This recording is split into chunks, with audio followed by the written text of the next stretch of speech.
Well, another Flyers game has come and gone, and yet another Flyers game where you can add a L to the loss column once again. 6 straight losses for the Philadelphia Flyers. What else is new? And how much longer is this losing streak going to last? I feel like that's the same question in every single recap at this point. How long is this streak going to last? How long is that? Many losses is that going to be in a row? The questions keep piling on and piling on. And I think another question that you can ask is, how many more games are they actually going to win the rest of the season? How many more? They have 15 so far. And it's funny, too. When you look at the beginning of the season, the Flyers won 7 games coming out of the start of the season. They've won 8 since that. So if you're looking at the months of October and November, they won 7 games to start the season. Going since then, basically, you go your stretch of losing streaks, the 10-game losing streak, the 13-game losing streak, so on and so forth. You won 8 games since. How many more are they going to win? It's a real puzzling thought. It's a real concerning thought, because can this team actually win another game with the way they're playing? Because at this standpoint, they didn't play good today whatsoever. I don't think they did, even though the past stretch of games they've actually been playing some pretty decent hockey. They just, bad teams find ways to lose games. This is a game where you just played bad, and the result shows in the way that you played. It's exactly that. But seriously, how many more wins are they actually going to get the rest of the season? But hey, before we get into all of this stuff and the discussion about how many more wins the Flyers are actually going to get, what is going on, everyone? Welcome back to TTP Sports. And if you are new to the channel, the most important thing you can do is hit that sub button. I will greatly appreciate that. So if you are a new viewer looking for all the latest Philadelphia sports news, recaps, and events, this is the place to be at, depending on the outcome, great or miserable, depending on that outcome.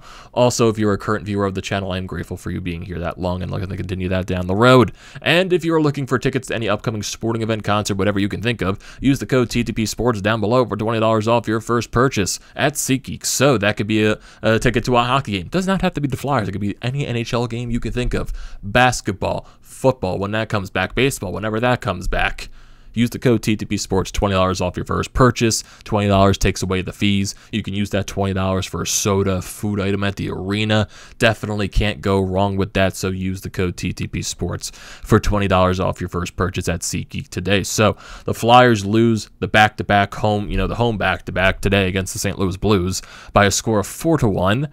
And yeah, pretty bad game just overall. I don't even think the Blues played that good. I felt like they were even though they were clearly the better team and they clearly, were going to win this game, I don't think they even played that good. And that's the sad thing, because of how bad the Flyers are. When their opponent does not play a good game, it really doesn't matter, because you're probably going to win that game regardless, because that's how bad the Flyers are. Let's be real here. That's basically how bad the Flyers are, regardless of whoever they play. Man, it's weird thinking about that, but it's just the truth. It really is. Like, it's no point in getting mad anymore. Like, I'm not one of those guys that says I would prefer them lose. Like, yes, I would like to see this team win, but at the end of the day, it's like, it's not going to do you any good. It's also not going to do you any harm, really, because of how far back you are in the standings. But I'm trying to think of just they have to win another game, right? Like, they have to win at least a few more games. Like, are they that bad? And the question is, yes, they are that bad. And I know there's so many things that they got to focus on in the offseason, but Jesus, it's a long finish into the season. Because imagine when you go after the trade deadline and all the moves that they possibly make. How many more losses are they going to get after that? That's something to think about. It definitely is. And it's going to be a very, very, very, very long trip towards the end of April when the NHL season officially ends. And the Flyers season officially ends wherever they are in the bottom basement of the NHL standings. But getting into this game, like I said, I would say it's pretty boring. The Blues were clearly the better team, even though they didn't play that good. The Flyers just, in my honest opinion, did not play a good game whatsoever. I don't know if you want to call it fatigue or whatever from the back-to-back, but honestly, that should not be a factor just because you are at home. You're playing a home back-to-back. So fatigue shouldn't be a factor, but I wouldn't say they looked tired. They kind of looked, off, I guess you could say, even though they look off every single night. But like, I can't think of the word. Like, I guess communication didn't look like it was there, especially when you have Isaac Ratcliffe being moved up to the first line with Giroux and Atkinson. There definitely the correlation between those guys on the line just didn't look like it mixed up together. It looked like they were just off with each other the entire night. And similarly, when you have to play Martin Jones at back-to-back, honestly, I thought he looked a lot better than he did yesterday against Carolina, but still, that besides the point at this, because it doesn't really matter how good your goaltender plays if you can't score goals. And Jordan Binnington, he was better as the game progressed, because the Flyers, especially in that third period, they definitely did get a lot more chances in the third period, and Binnington did come up big, but I would say he really wasn't that big of a difference maker, just because it's the Flyers and they can't find a way to pot goals whatsoever, even though they were getting chances in the later half of that second period and in the third, but still. So you go halfway into that first period, the Blues are basically controlling the puck throughout this first period, even though the Flyers try to find a way to generate chances going the other way. Really can't do much. They can't click on passes, they can't find a way to get shots, and it felt like the Blues, they were doing the same thing.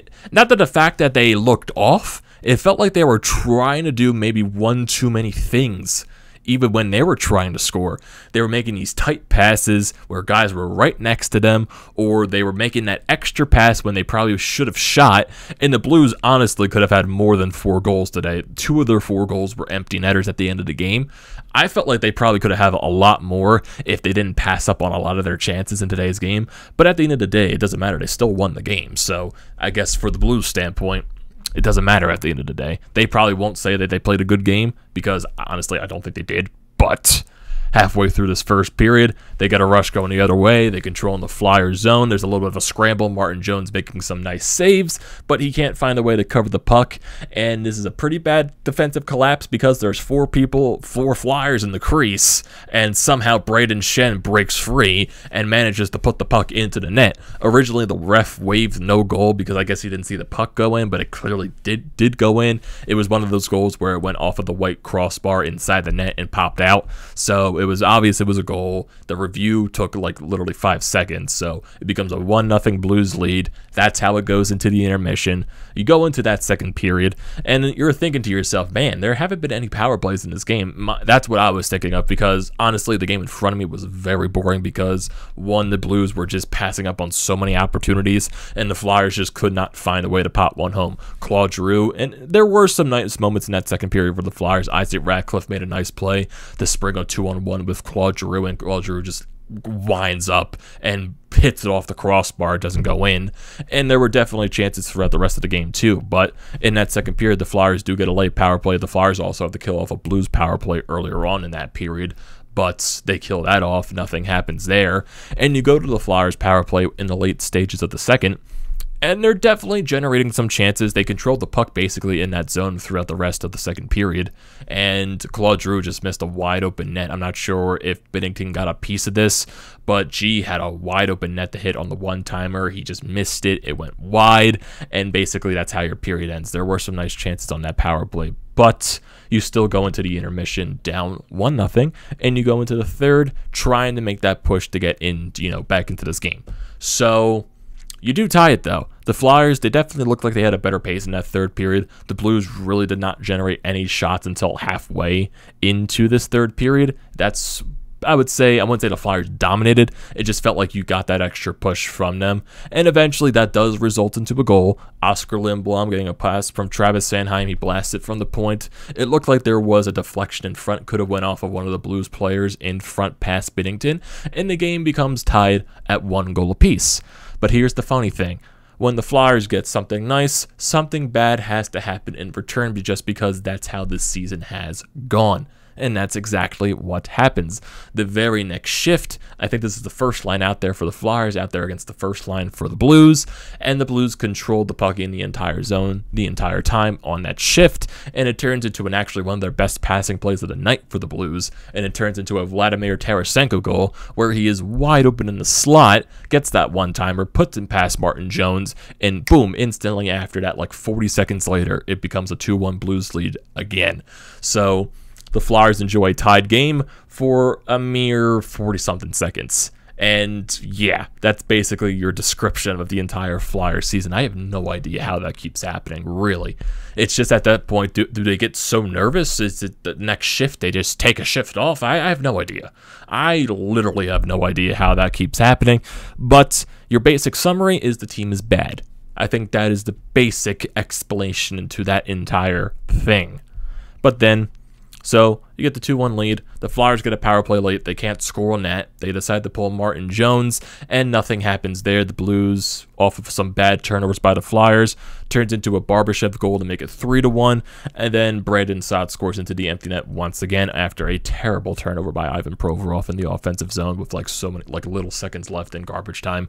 So the Blues win this game by a score of 4-1. Your 3 stars of the game: Vladimir Tarasenko, first star; Jordan Binnington, second star; and Oscar Lindblom, third star. Shots on goal and basically totals for the rest of the game: 26 shots apiece for both teams. So I guess it's technically the shots say it was an evenly paced game, but really I would say the Blues were the much better team in this. The Flyers dominated in the faceoff circle, 66.7%. Both teams go scoreless on the power play. Very surprising on the Blues side because they are a very good power play team. Physical game, 22 hits to St. Louis's 16 for the Flyers. Block shots, both teams blocked 16 shots apiece. And shots on goal per period. In the first period, it was 10-10 apiece for both teams. In the second period, it was 11-7 in favor of St. Louis. In the third period, it was 9-5 in favor of the Flyers. So, once again, it's another loss in the loss column for the Flyers, a regulation loss. So if you look at the division standings right now just to see what's going on there, the Flyers still at 40 points. They are 15, 26, and 10 with 51 games played so far in this season, and there's not that many left to be played. There are 31 games left. So honestly, in that last 31, you can say, how many more games are the Flyers going to win? How many more games are the Flyers going to lose? Because honestly, you could say this season is way worse than the 06-07 team. Because I was having that discussion during the game. It was just like with my father. He brought I think he was listening to WIP or something like that. I think it was Mike Sealski on one of the early morning shows, and he even said that this is probably the worst Flyers team, even worse than that 06-07 team. Just because if you look at that 2006-2007 Philadelphia Flyers team, yes, they were the worst team in the NHL that year, but there were some promising pieces because you still had the young core. You had young guys coming up like Mike Richards, like Jeff Carter, like all these other guys. You still have Simone Gagne. You had some other pieces to build around. And then Paul Holmgren came into the mix, and you were able to make all of those moves to make the team much better for next year. Getting Briere, getting Timonen, getting Hartnell, getting all these other guys, Lupul and all that stuff. And then they got better, way better the next year. Are they in that same position? I have no idea. Is this team worse than the 06-07 team? Probably. Because if you look at that, does this team have as, many promising pieces as that previous Flyers team? Like, yes, Carter Hart is more one of the promising pieces. Like, he's the goaltender of the future for this team. But other than that, is Konechny still a piece for the future of this team? Is Provorov still that piece for the future? Are there any other pieces of this team right now? Morgan Frost, these other young guys. Like, is there any other guys on this team right now that you can say compared to, the promise that the team had when Carter and Richards were coming up? I honestly don't know, and I don't think you can say that because, honestly, you can say that Konechny could be a person that is shopped in the offseason. You can say Provorov maybe so as well. You never know because what Chuck Fletcher's plan, to reshape the roster once again in the offseason, who knows what offers are on the table and what ideas are there and what routes he is going to choose. There are so many decisions there. It's crazy to think about. It definitely is.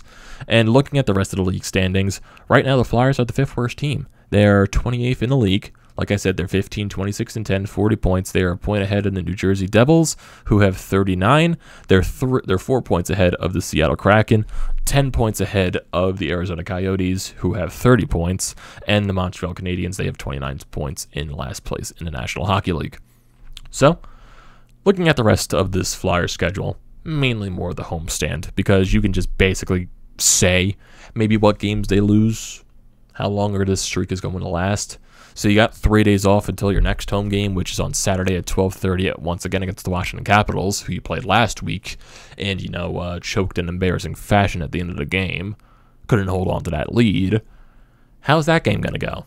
Is there going to be some, animosity over that game? Is Alex Ovechkin going to torch you to pieces? Who knows? Who knows there? You got Edmonton. Honestly, Washington could be, once again, another loss. Edmonton, they played better since the coaching change. I still don't believe in that team, though, just because, one, they lack so much depth. Their goaltending sucks. They don't have defensive depth. But overall, they're still a better team than the Flyers, so McDavid and Draisaitl can torch this team the entire day, and I would have a lot of fun watching that. So, honestly, you could say that the loss, but it's also a game where you could say the Flyers win, just because Edmonton is not that good of a team themselves, but they are better than the Flyers. But who knows? That can go either way. Minnesota, that's clearly a loss. They're a way better team than the Flyers are, one of the better teams in the league. Chicago, they're one of the worst teams in the league. They're not a terrible team, but they're not a great team. Like, I would say they're more in the route to mediocre. So they are a better team than the Flyers, but that's also a game where I guess you can say it goes both ways. Maybe the Flyers could win that. Maybe Chicago wins that. Really have no idea. Vegas, that's a loss, even though the Flyers did beat them earlier on in the season thanks to Carter Hart. But with Vegas, are you going to be able to beat them now? Especially when they have Jack Eichel in the lineup. Florida on the road, definitely not going to beat them. Carolina on the road, definitely not going to beat them. You got Montreal at home. You couldn't beat Montreal in Montreal. Who knows if you can beat them at home? Even with their coaching change, like some of their players are playing better since Martin St. Louis, their coach, but they're still a bad team, so who knows there. Like, I can go over the schedule many of times and just say, like, what games the Flyers could possibly lose. But I think that would take too long. I don't think anyone wants to hear that. I don't want to hear that because I don't want to discuss, how many more games this team is going to lose. I just don't. That's what the reactions are for. That's what the recaps are for. What a season this Flyers team has been. Really. It really has been.